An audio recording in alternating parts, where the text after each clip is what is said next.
If you don't tell me which one, this is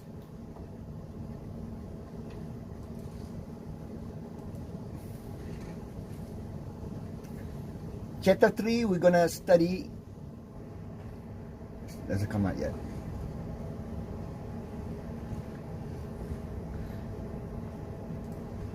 Okay, the factors, the sources of our comparative advantage.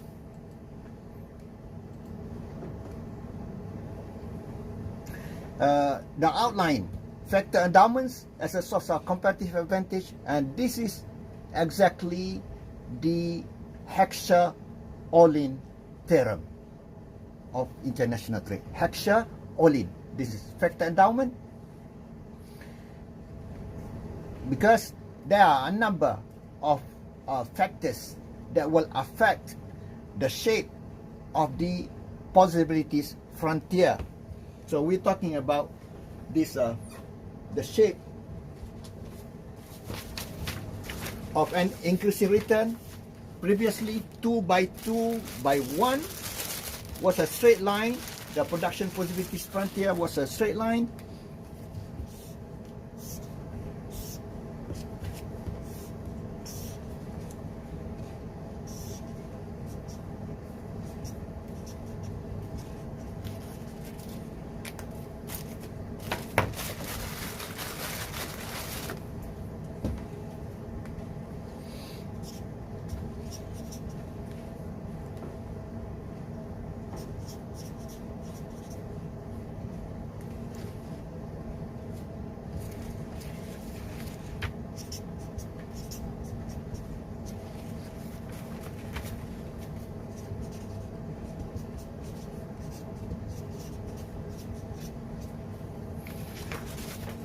This is previously production possibilities frontier was a straight line. This is country A, country B, and 2 by 2 by 1, 2 countries, 2 products, and 1 factor, which is labor only. Labor only, only labor. And this is from Smith and Ricardo. So this is just a review for you. So the reason for trading is the difference between 2 countries in terms of the production possibilities frontier.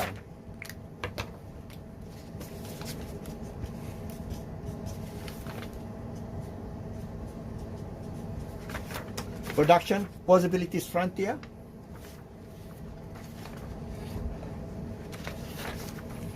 And with complete specialization,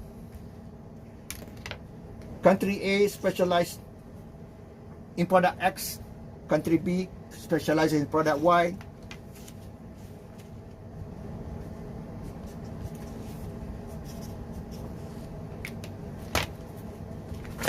That's specialization.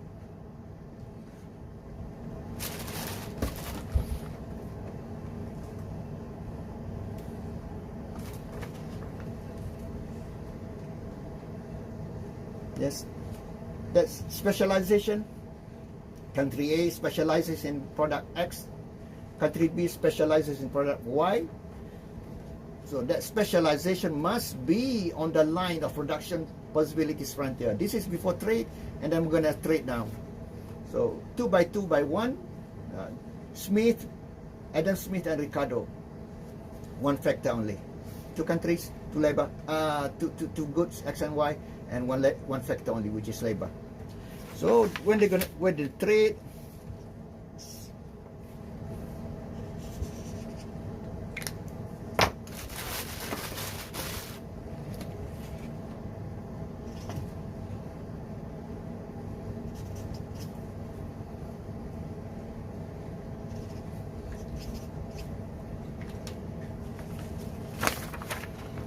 so this consumption, look at that consumption in both countries outside of the production possibilities frontier.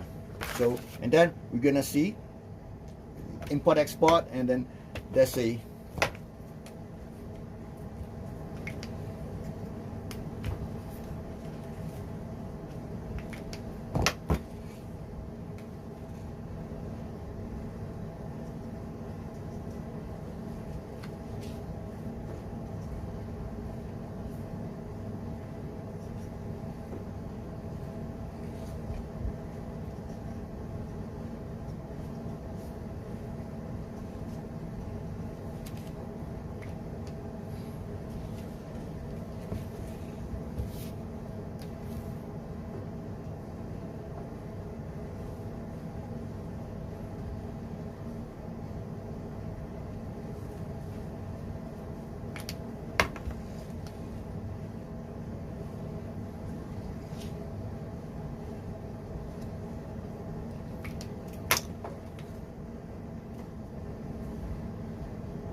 and then the trade triangle.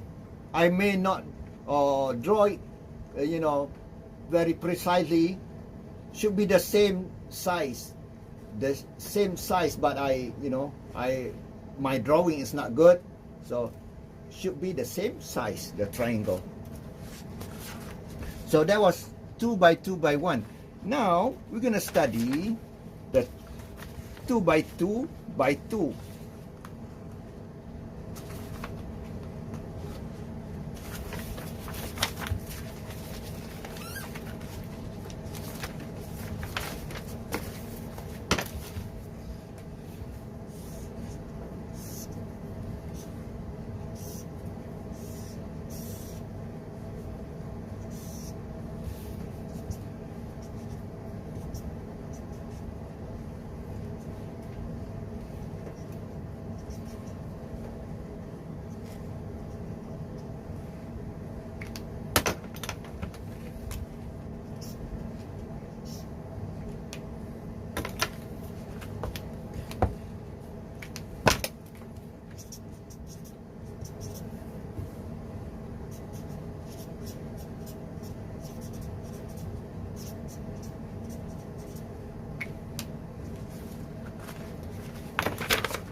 And this is today, 2 by 2 by 2.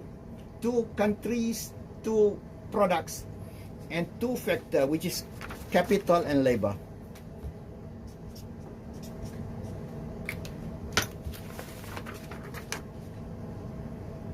So the difference, again, previously, the difference in the shape of the production possibility frontier, this is steep, this is not steep.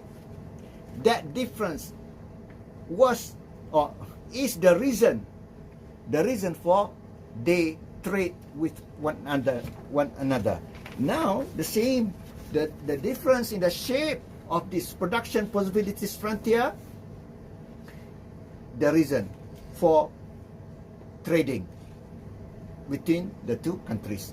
Look at this, notice this, the shape of the production possibilities frontier is a curve, not a straight line. This is increasing cost, increasing opportunity cost. What? Increasing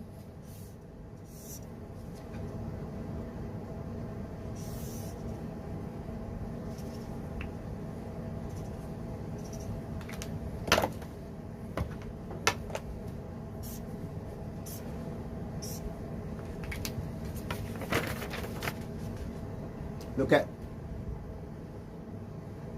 the opportunity cost, which is the gradient of this tangent line. Where is tangent line? Kissing line. Because this is outside, not going inside. Not going inside, okay?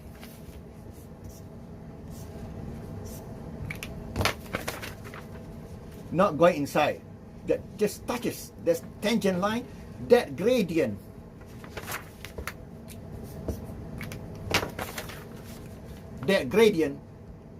is the opportunity cost. Look at this. As you move to the right, that gradient more steep here. So higher opportunity cost at that combination.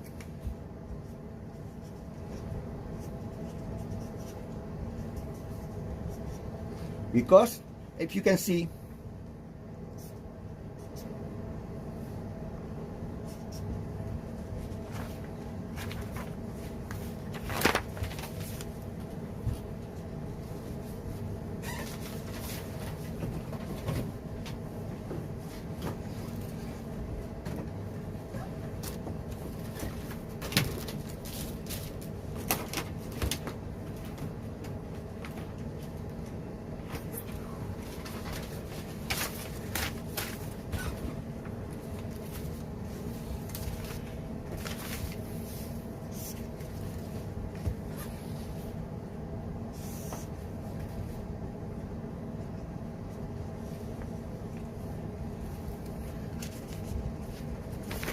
suppose this is the initial point combination of production.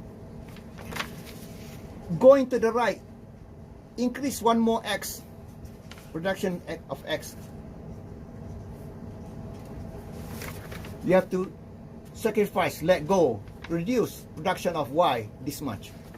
More to the right, one more, add one more same amount.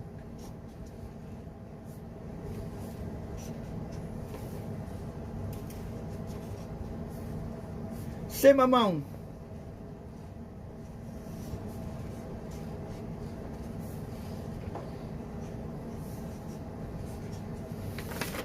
Look at this.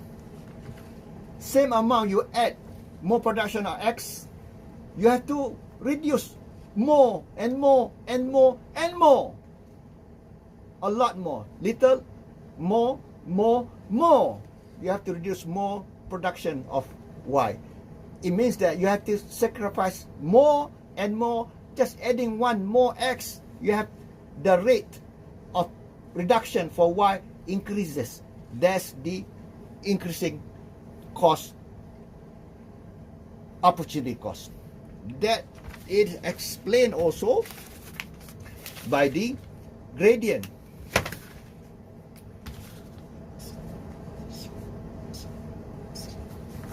This, the red line, the gradient, the tangent line. That's increasing cost. That's 2 by 2 by 2. Okay, that's what we study here. However, I think we studied that last week. However, there are a number of factors that affect the shape.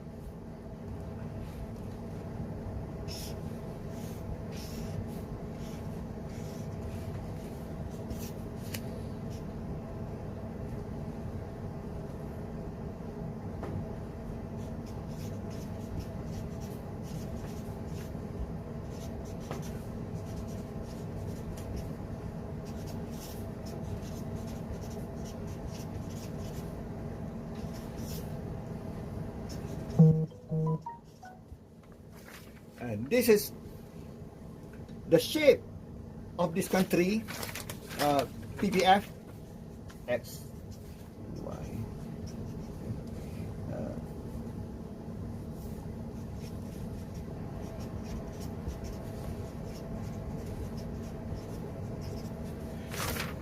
Country A, country B. Again, let me repeat. The difference in the shape of this production possibilities frontier is the reason for trading. However, there are a number of what are the factors.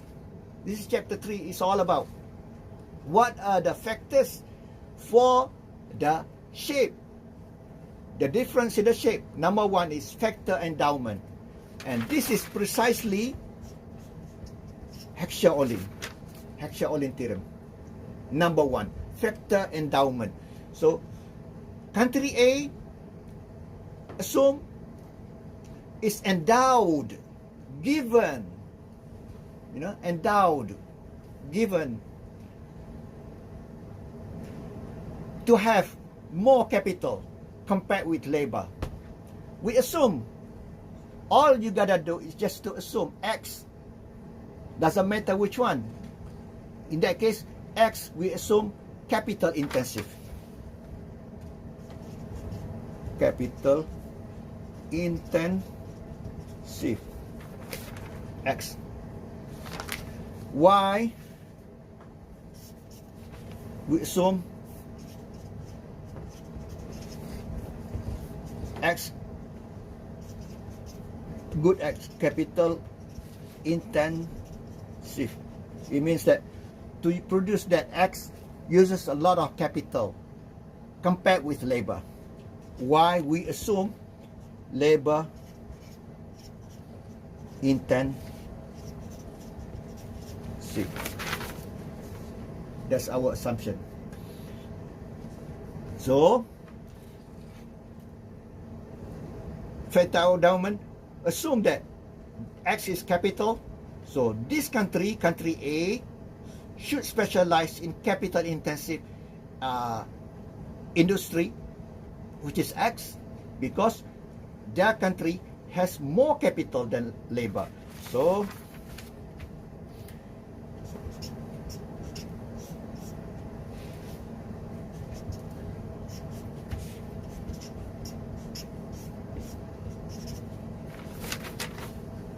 This is what it is. K per L in country A is bigger than K per L in country B. That shape determined by this.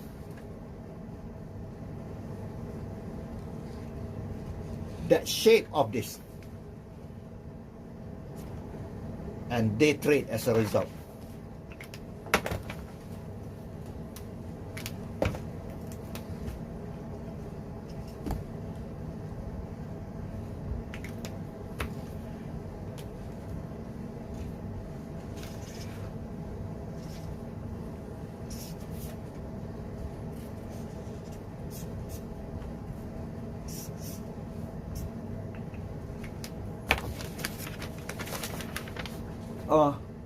The trade. My back drawing, okay, should be the parallel. What is parallel? Like this. Parallel, not like this. My drawing is bad only.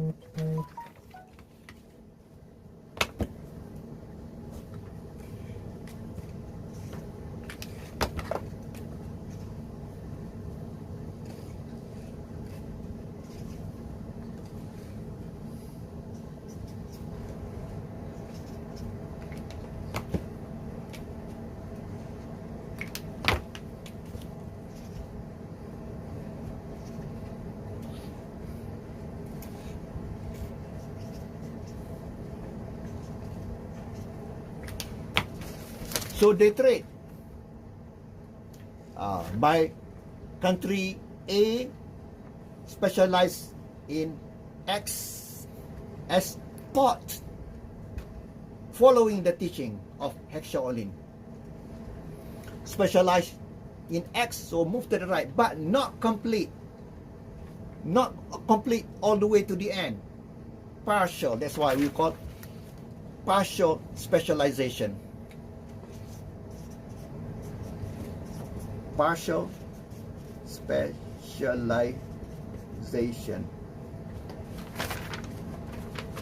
Partial specialization.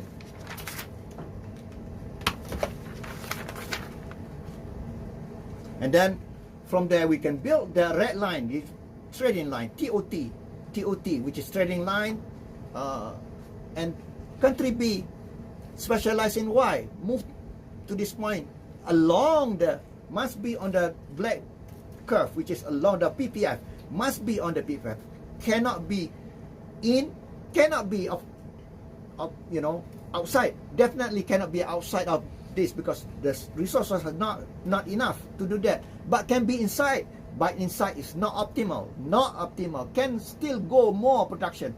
So on the line of, so once you get that point BP, bring that, so you can have the consumption outside of the production possibilities.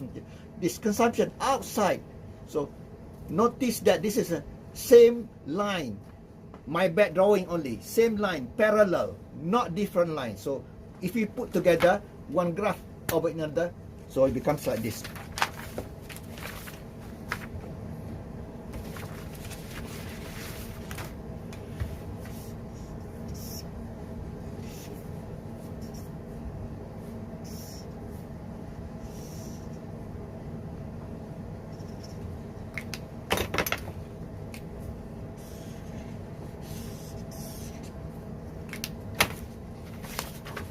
Becomes like this.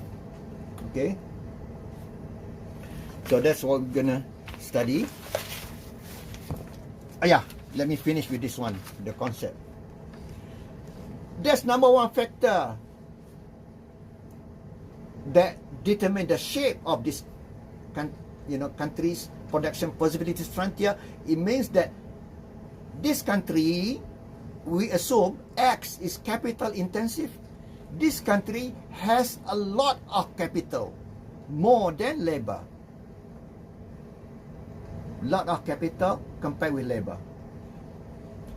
This country, the shape is going that way. Why we assume as labor intensive? It means that this country, country B, capital for labor is small because large amount of labor. So that's the reason for the shape of this PPF this way, that way for that country, and that difference between the two production possibility frontier is the reason for trade. That is Hexaolin. Secondly, we assume everything is the same. Second factor is technology. We assume everything is the same. Means that both countries, okay, you know, in economics, when we study something, the model, we wanna get or to see one factor, one, you know, factor, this way, one reason or factor, that's what I mean. We hold other factors, other reason, we assume they are all the same. Ceteris paribus. That's a Latin word. Ceteris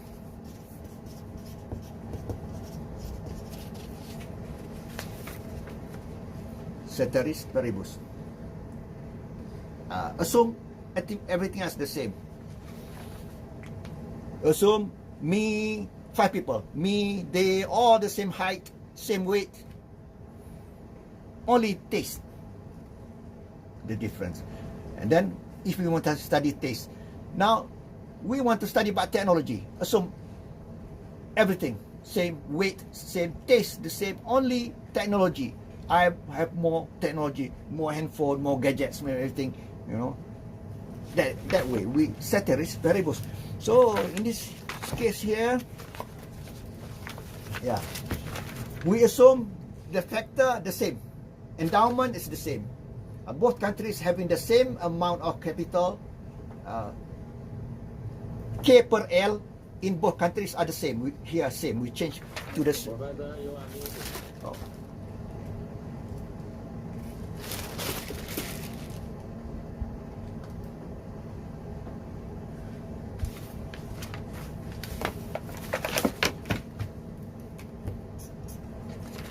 So we assume this.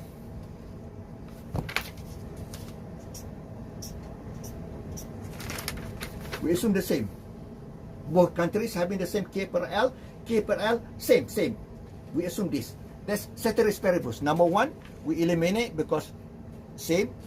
Taste, we assume the same taste.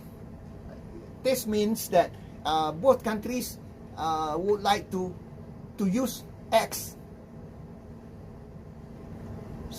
Same extent, also country B would like to use X the same way, the same amount, same taste.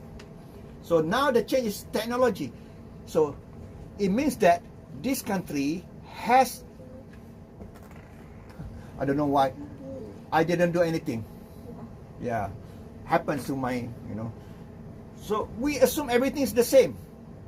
Number one, endowment, which is Hexaolin only. So you must remember, Hexaolin, only the theory on endowment. This is not Hexaolin, not Hexaolin. Number two, not. Number three, not.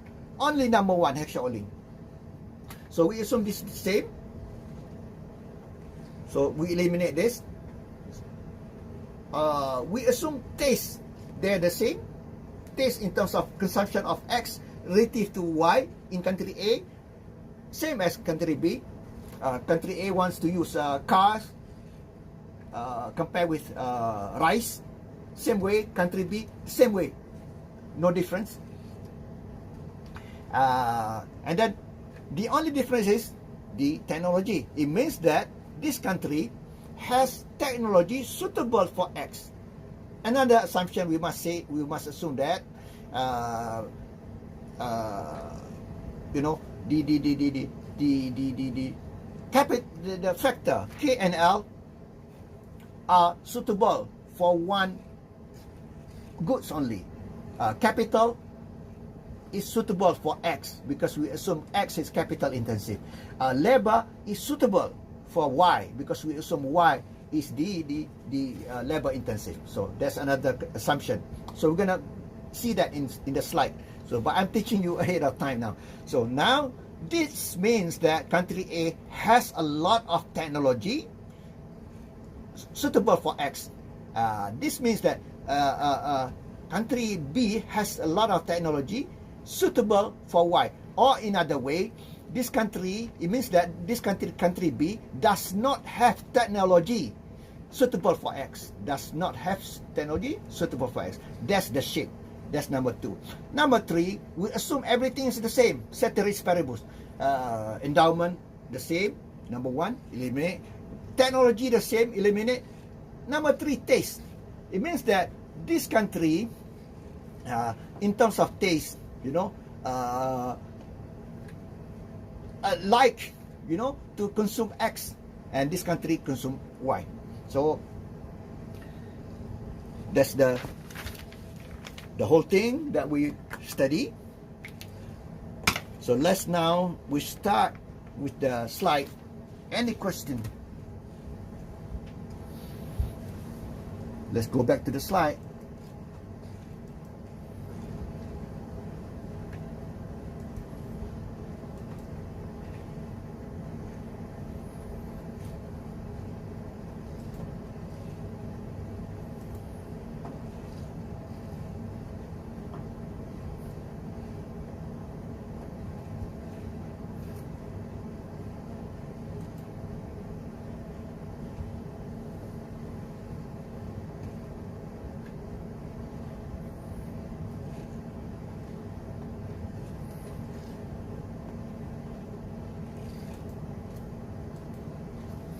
Okay, factor endowments as a source of comparative advantage. That's number 1. The number 1 here. Hexaolin. The slides will not teach you. You're not responsible in the exam as well. Our chapter, our course only touches on hexaolin. Does not touch on the other one. Technology, taste.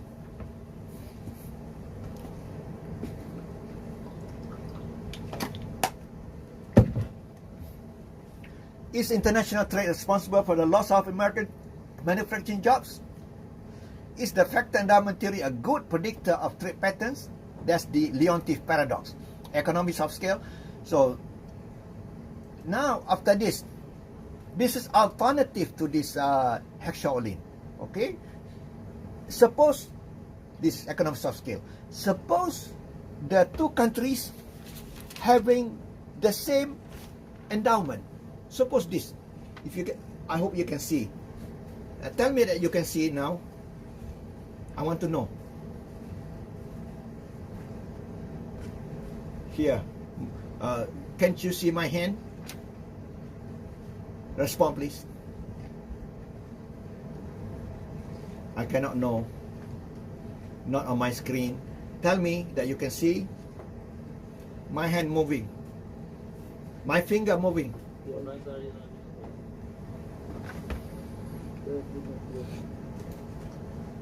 Muted again.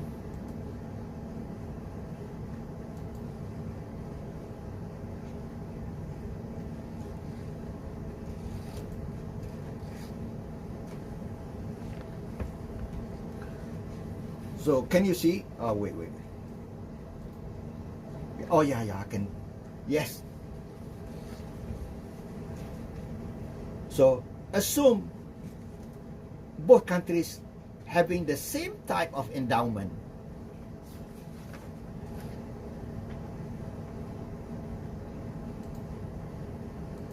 That's when we discuss about this economies of scale and comparative advantage. Means that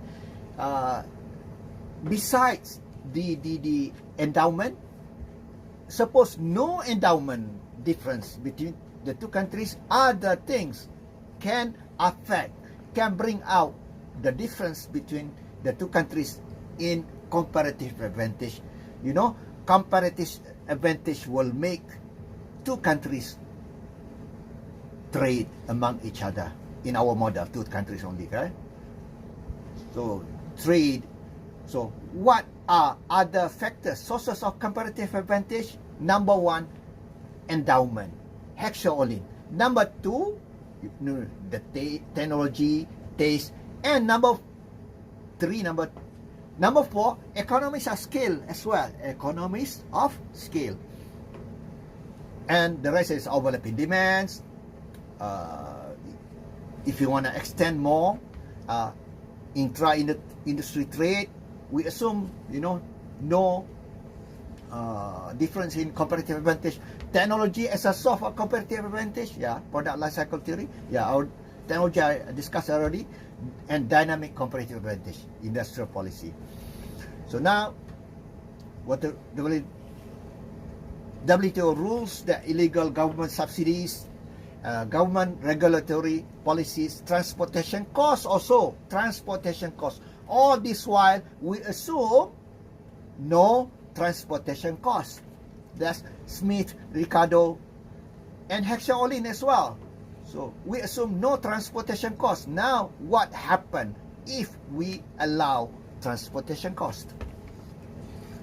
So factor endowment as a source of competitive advantage. Ricardian theory assumes relative labor productivity, labor cost, product prices differ in two countries before trade.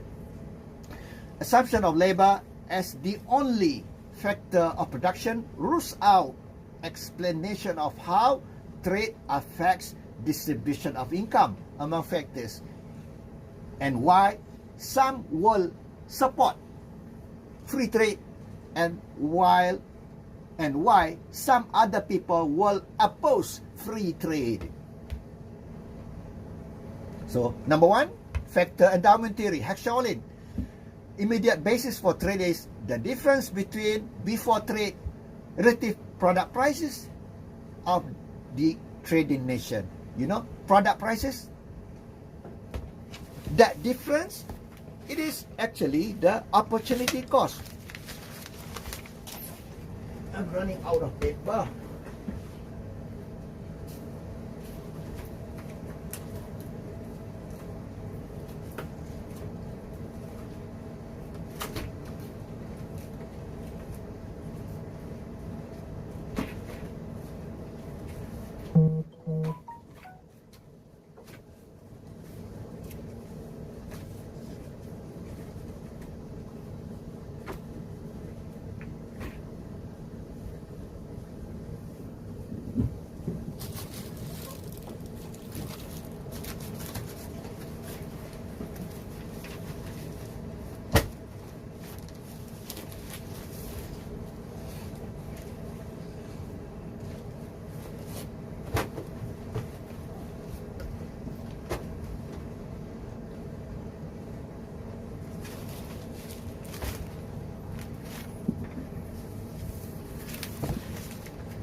And this is country A and country B.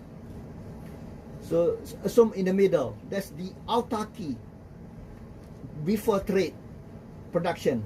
What a country produces is what that country can consume. That's assume the starting point. So you draw that touching tangent, kissing line, tangent line. That's the price of the goods of X relative to price of good of Y in country A, which is lower. The price of goods X relative to price of good Y is lower in country A. More expensive, cheaper. Why I use lower? Cheaper, more expensive in country B. The price of X, we're talking about X. Price of X in country A is cheaper than price of X in country B.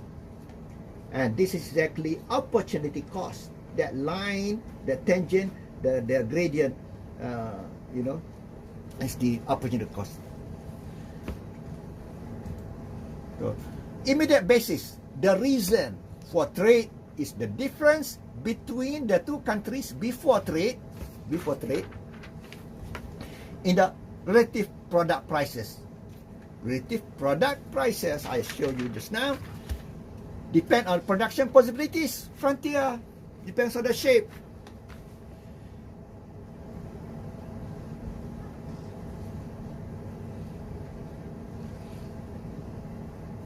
Slideshow, current slide.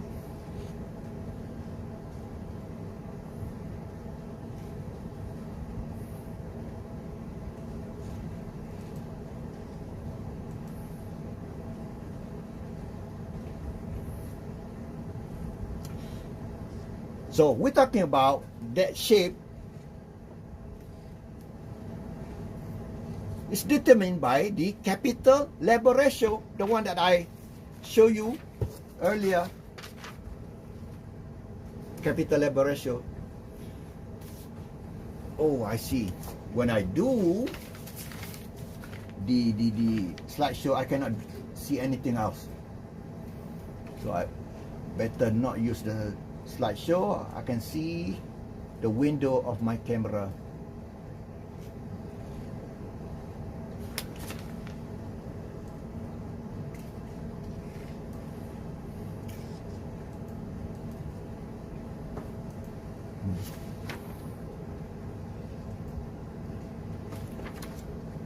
Depends on this KF per L.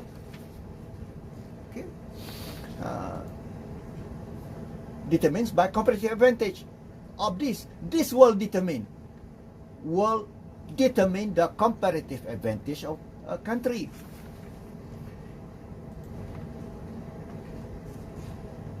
K per L in country A is bigger. Take out the red, if I can erase the red, bigger. It means that country A has a lot of capital. So country A, Hackshaw Olin teaches us, country A, you, what do you have? You have more capital or labor? You. Oh, I have capital in my country. You must specialize in capital intensive products. You, another country, what do you have more? We in our country, we have a lot of people, billion of people, you know, but we have little capital.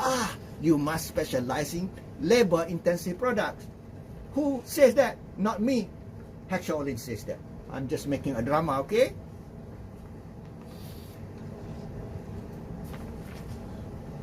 So that's the comparative advantage. Who says that? Hackshaw Olin. So country export goods using relatively abundant resources.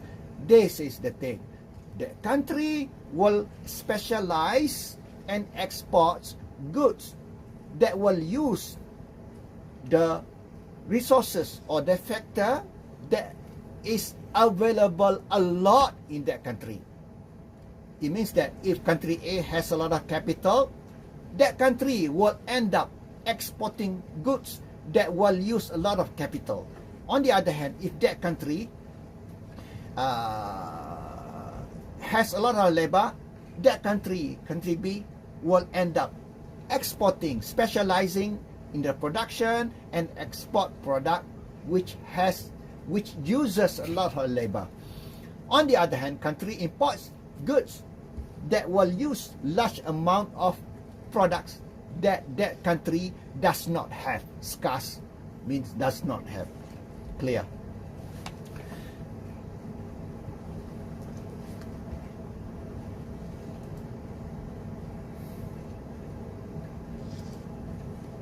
So this is example. Aircraft and textile, factory diamonds. You see, capital. Which country has more capital? United States, 100 capital compared with 20. This is. This is the manifestation. What happened? United States is a capital. Endowed country compared with China.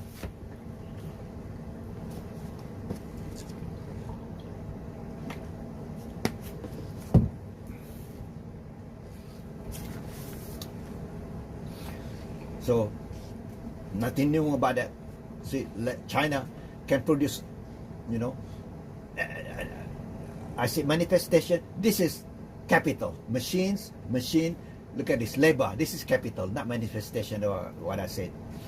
Labor, China has lots of labor, 1,000 laborers compared with 200 laborers or workers. This is just hypothetical example. So this is factor endowment theory.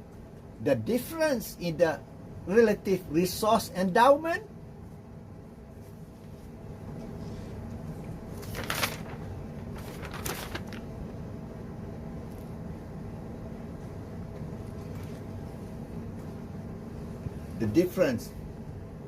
forget about the red.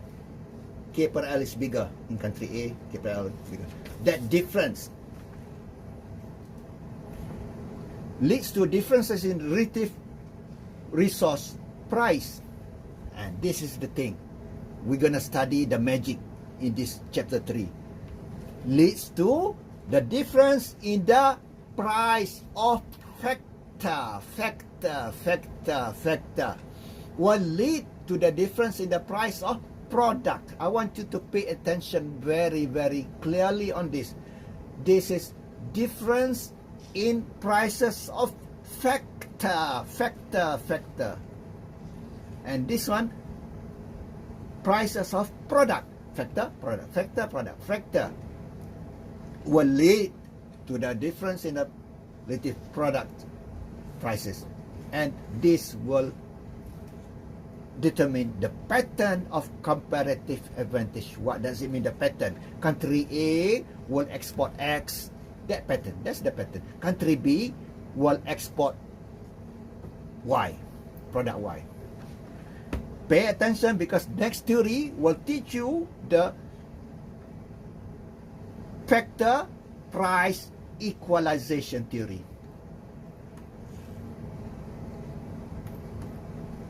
This theory is, we're going to study this factor price equalization. Let me repeat. Factor, not product, okay? Factor, not product. Factor price equalization. Let's go back, because this is, I'm emphasizing here, will lead to the difference in the relative resource price. Resource is factor, same.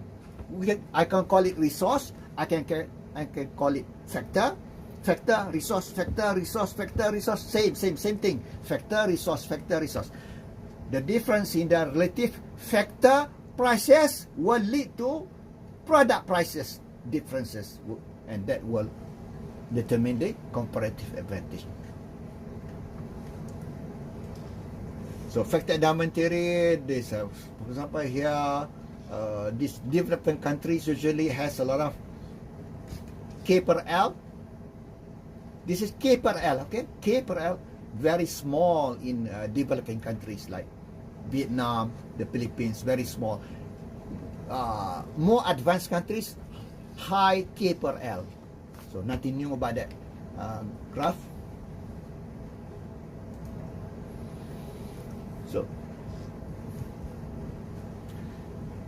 2016 export, US export to China, US imports from China, US imports from China. So export to China, transportation, agriculture products, computers, the pattern of comparative advantage of, USA based on Hexaolin. This imports from China, very little apparel, use import from China. And this 2016, you must know that this has changed already. By 2015, the cost of labor in China was increasing, beginning 2015. So should be before 2015, apparels, would be larger, would be large, because this is apparel, shirts, everything. These are labor intensive, but now has changed because 2016 already. And because we study comparative advantage is not static, it changes over time. Applying the factor endowment theory to that's already. Yeah. So Chinese manufacturers beset, yeah, now beset, taken back to the back, reverse, by the rising wages and rising yuan, developing labor shortage and rising wages because of China's one child policy, land policies that discourage migration from the rural area, since people must tend family plots or lose them, inability to enroll children in city schools or gain government services until they have been declared urban dwellers, which may take years. Does trade with China take away blue collar factory workers jobs?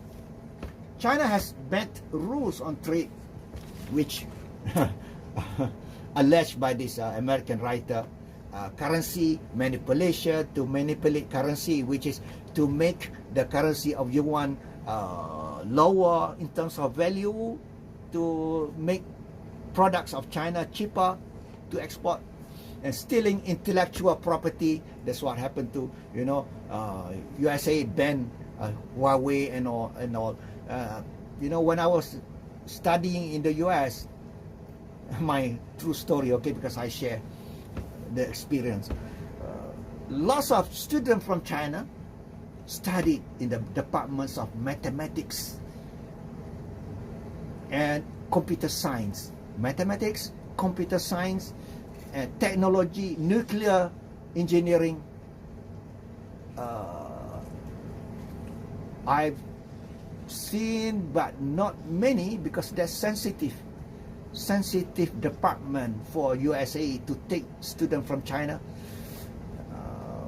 I don't see many Chinese students studying graduate school or PhD in nuclear science, but many in mathematics, many in electronics. And that was in 1986, 1987, 1990, when I was studying in the US. So, and after that, there's been a lot of, I don't know, USA, the government is doing something to control the enrollment of students from China in sensitive departments. That's why many of Chinese students end up in mathematics department. You know why? Because mathematics is very important. Once you get mathematics, you can do anything.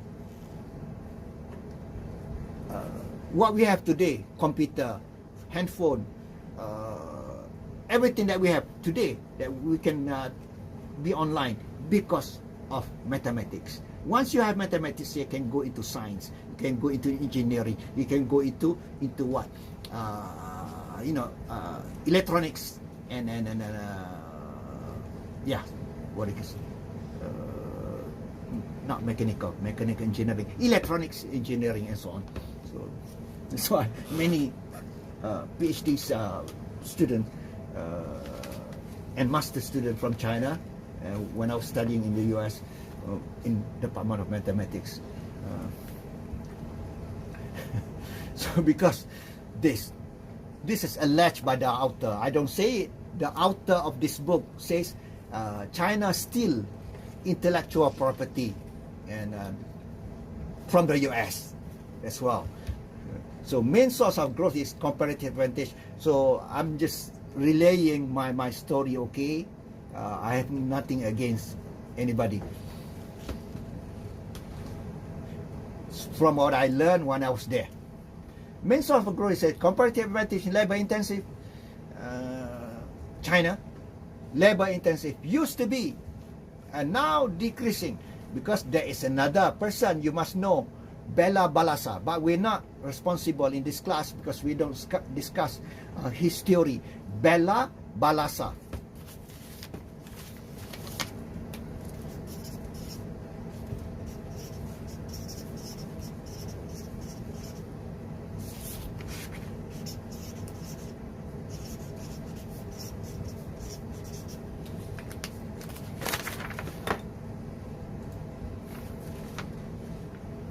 Bella balasa.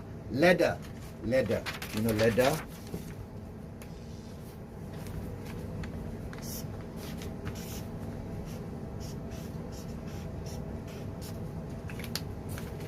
What is ladder? Today, to come to my office, 4th floor, I must take the ladder. Ladder, steps, ladder, to my 4th floor.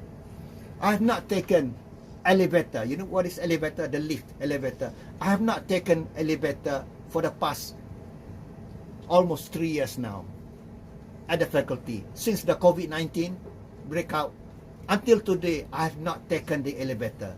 I take the steps. The stairs, yes, ladder is stairs.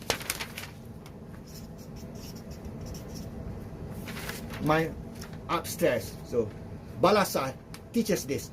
From the country first started with labor intensive and less labor intensive, more capital intensive and technology intensive. That's Balasa. Not Bala, Bella Balasa. That's for your knowledge. Not asking on the exam. Yeah, that's why Bala Balasa can explain China started with labor intensive and now more into capital intensive and more into technology intensive.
I presented a paper, so inside it I want to show the conference.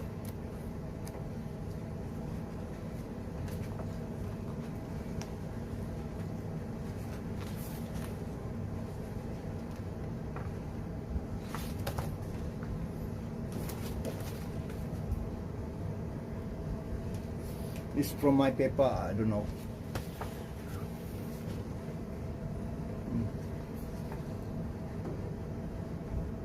This is a application of patent, artificial intelligence, patent in artificial intelligence only. You know, AI patent.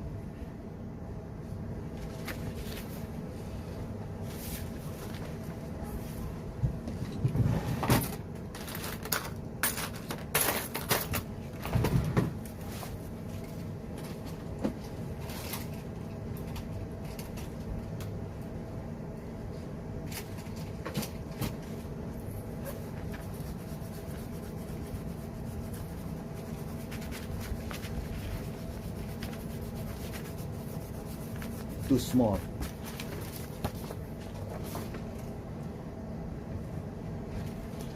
Look at this.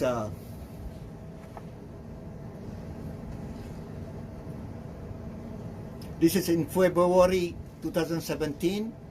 10 major countries. Application for artificial intelligence related patent from 2010 2014. From 2010 2014, and the number of admission. This is Japan at the bottom. Japan is declining. That's why the decline of Japan.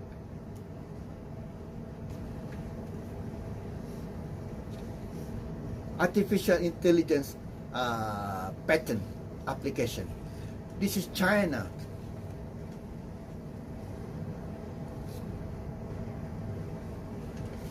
This is USA. That worries this the coming strong of China coming up worries America. That's why Donald Trump stopped Huawei, for example. See, this is artificial intelligence application for patents. So I presented that. I don't know. You cannot read paper in Korea. Okay. That explain what happened today. You know, comparative advantage may be diminishing in labor. It's already diminishing in China, and more into the capital and more high tech, because China is coming up strong in artificial intelligence and R&D and so on. Yet many of the findings are not shared in the journals. You know, what we can study from the writings of scientists from China is only the what call this, superficial, not. Wow, tell me. For a long time, when? When you done the book. Wow. You know, all my effort is gone. You know, you should tell me from the beginning whenever it is muted. It's not me. I don't touch anything. Somehow, I don't know why it is not stable. So, wow. It's a wasted of the effort. This is artificial intelligence application for patent. Japan, China coming up strong. This is United States. Where is United States? And this we're talking about the changing in the changing in the comparative advantage, which is diminishing in labor intensive products for China. China has, since 2015 already, the cost of manufacturing in China, labor cost, has increased. And China, as I show you just now, coming up strong in R&D, in new things, new technology in the future, which is artificial intelligence, machine learning, and so on. This will determine the future. You know, robotics, not only robotics, artificial intelligence, nanotechnology combined, all these new technologies are defining the future of who's going to control the world.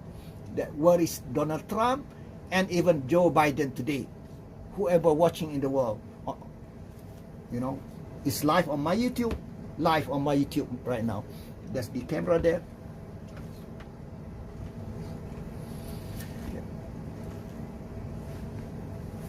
So now we come to the very important theory, factor price equalization. Remember, this one I was talking about, this factor price. Factor or resource price, the same thing. Resource factor, the same thing. Equalization theory.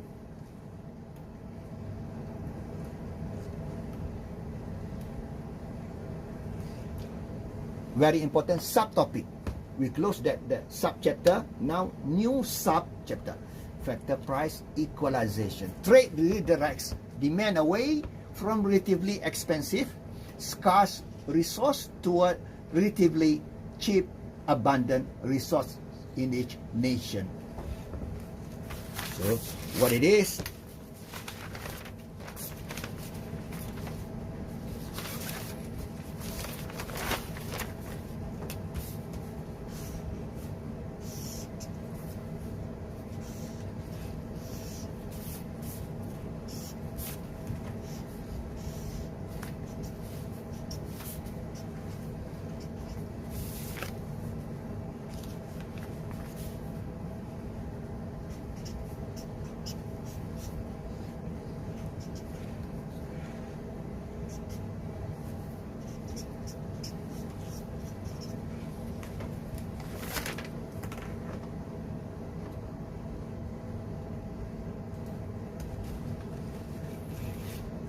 K per L in country A is larger than K per L in country B.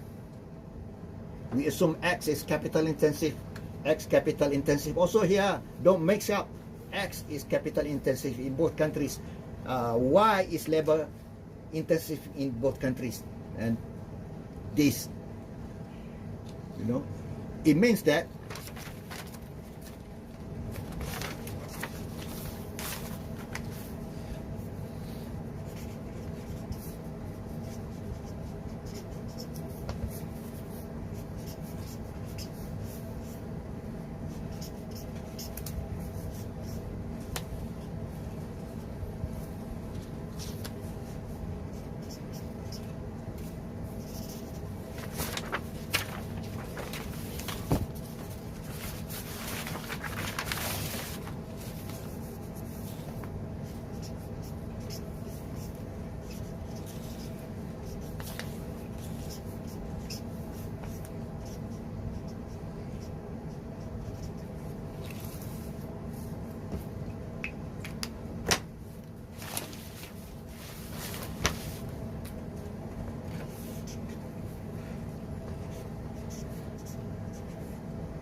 okay, K per L is bigger in United States compared with K per L in China.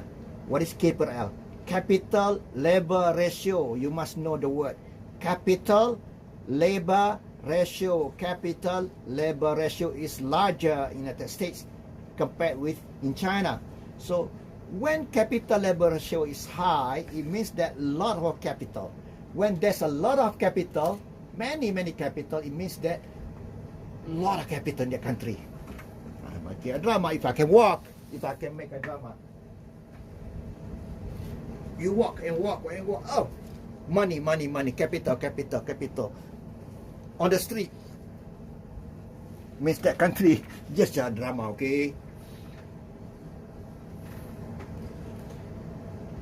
When there's a lot of capital, capital is represented by I. Capital is represented by I. Interest rate. The reward for capital, reward for capital is interest rate. Not the reward. Represented. Capital is interest rate. Labor is wages. So it means that in USA, lot of capitals, it means that interest rate is low. Well, I shouldn't do that. I cannot. So this is a big mistake.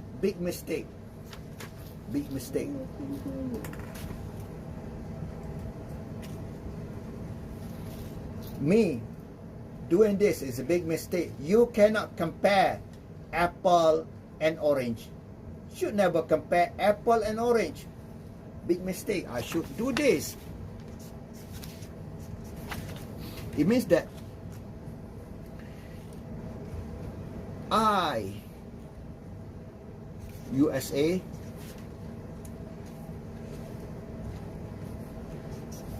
lower than I. You must compare apple with apple. It means that interest rate in USA is lower than interest rate in China. In China, why interest rate is very high? Because China has little capital. Very little capital.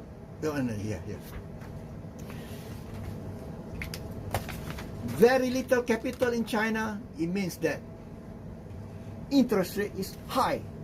When something not available, that something becomes expensive. When something is not available, not a lot available, very little available, that something is expensive. Same thing. Capital in China, relatively little capital in China.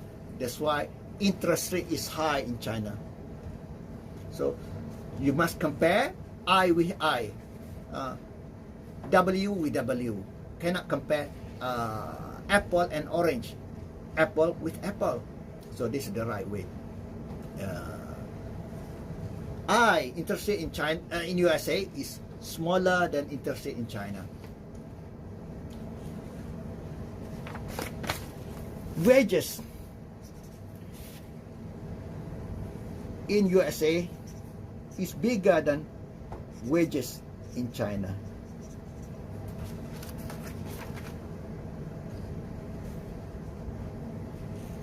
Because China very low wage, because there are a lot of labor, lots of labor. In USA, very high wage, because very few laborers compared with capital. This is before trade. So because of this, you see USA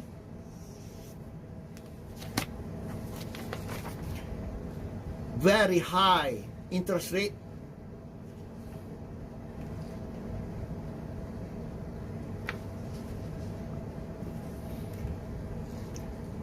relatively compared with China.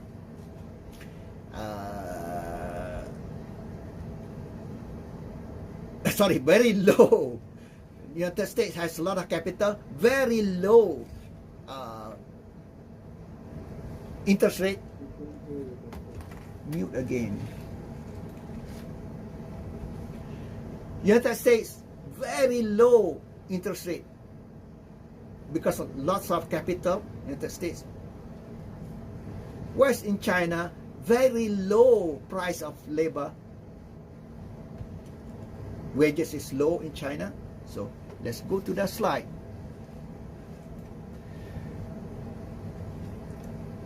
Trade will move, redirect, will move, will bring demand away from relatively expensive, which is not available resources.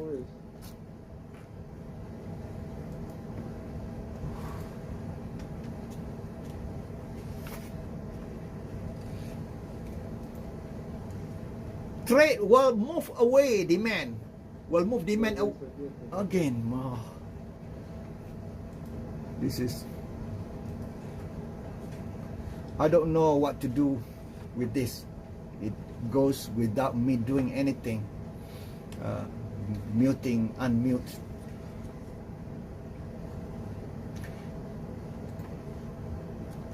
Trade will move demand away from expensive resource. Why expensive? Very scarce available, very little available. Move that demand to what? Relatively cheap, which is a lot abundant, a lot available in the country. Will move the demand away. United States has a lot of capital. Will move the demand away from the products that will use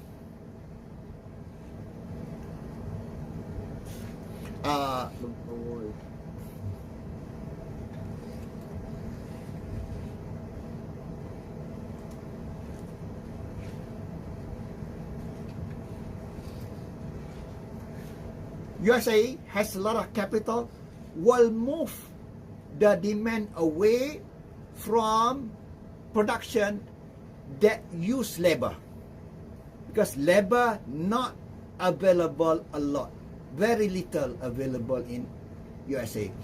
Will move the demand for factor away from use of labor to the use of capital. In China, on the other hand, will move the demand for use of factors from capital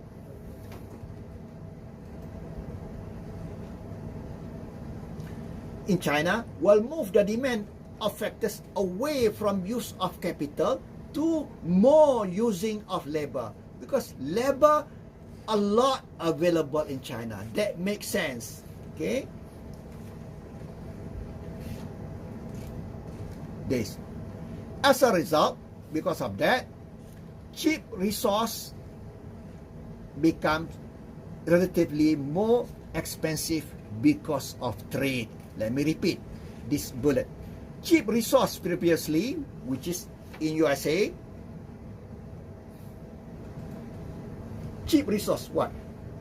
In USA, capital, cheap, lots of capital. Cheap resource will become more expensive because of more demand on capital to produce more capital intensive products, and of course exporting more capital intensive products.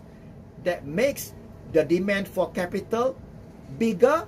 When there is demand, the price will increase for that factor. And that's the theory of factor price equalization that we're going to see.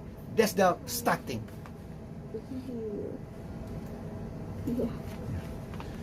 That's the starting of our theory of factor price equalization, because USA will specialize in the production of capital intensive products because a lot of capital in USA. USA will consume, will demand more capital. Capital was cheap, interest rate was low. Now, because of more demand on capital, interest rate will go up. The opposite is true. China has a lot of labor. China will specialize in production of labor-intensive products. Means that more use of labor relative to use of capital means that more demand for labor. So, as a result, more demand, labor, the wages will increase. That's the beauty of international trade. So, cheap resource now, because of free trade, becomes relatively more expensive. That's what we want. Labor, wages was low in China. Now, everyone is happy. Wages, I mean not everyone, because we're going to study this, hexaolin, another one, stop.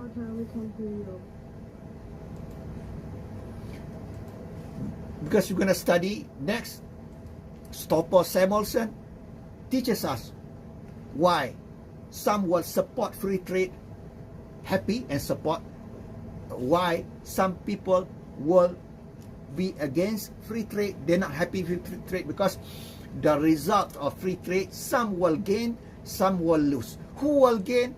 Those people, those companies in the involved in the activities that is suitable with hexaolin, which is what? Suitable with hexaolin. If that country should specialize in capital intensive industries, the companies producing capital intensive products will be happy. Companies producing labor intensive industries will go bankrupt, close the shop. So some people will gain, some people will lose, but in the end the country will gain. That's the theory of free trade. So become, on the other hand, expensive resource which is not available in the country. Resource, what is resource factor? So you must know, when we talk about resource factor, same, resource factor, same. Expensive factors in China, which is capital, now becomes relatively cheaper. Eventually, factor price equalization occurs as globalization evens things out. No full factor price equalization exists in the real world because of, free trade. Is it really truly free trade? No, there's barriers to trade like tariffs, quotas, and non-tariff barriers as well. This factor price index of hourly compensation for manufacturing workers. Okay, this is the one that we're going to study. Is there a graph? No graph. That's why we have to go to That's another one.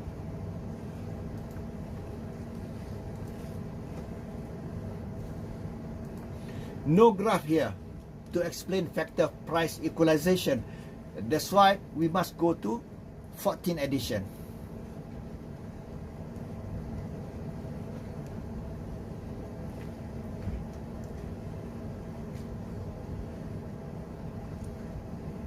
So, who gains and lose from trade?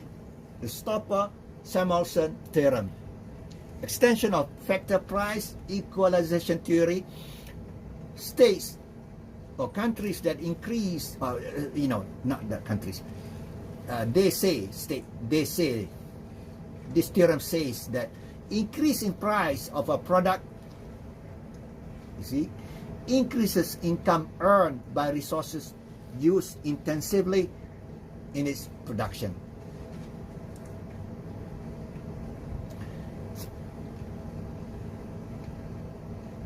Yes, we should go to the 14th edition. No graph. 14th edition has.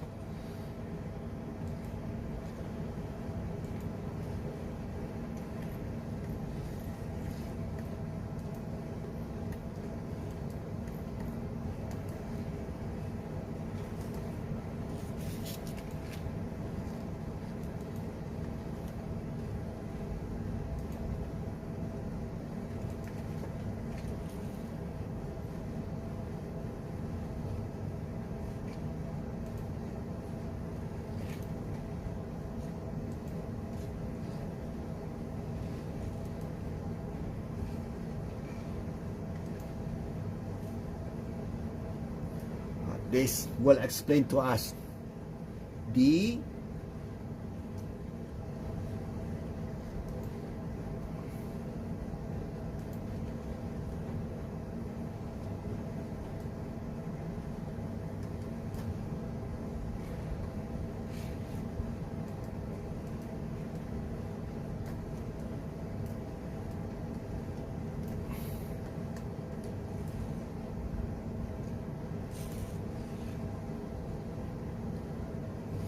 factor price equalization theory. Tell me that you can see this graph. This is aircraft, tell me. Aircraft, textile, United States. Aircraft, textile production in China. Trade alters the mix of factors used in production. So we assume aircraft is capital intensive, textile is labor intensive. That's our assumption, which is, yeah, correct. And this is the shape of production positivist frontier of the United States, which is more, bending, going to the right, more to the right, means that suitable for aircraft, which is capital intensive. It means that United States capital labor ratio, K per L in United States, is bigger than K per L capital labor ratio in China. China, longer that way, which is more labor, because labor intensive textile. So this the studying. So Hackshaw Olin tells us that USA must specialize in aircraft, China must specialize in textile. So this is the starting A. So specialization by United States, more production of aircraft, reduce production of textile. So move from A to point B prime here. So this is the concept.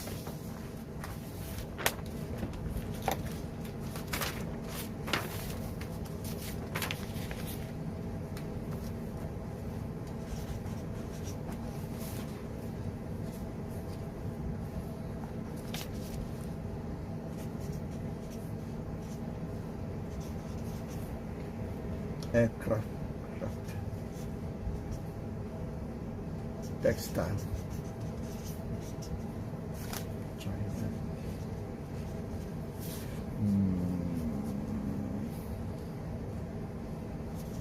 Aircraft, textile.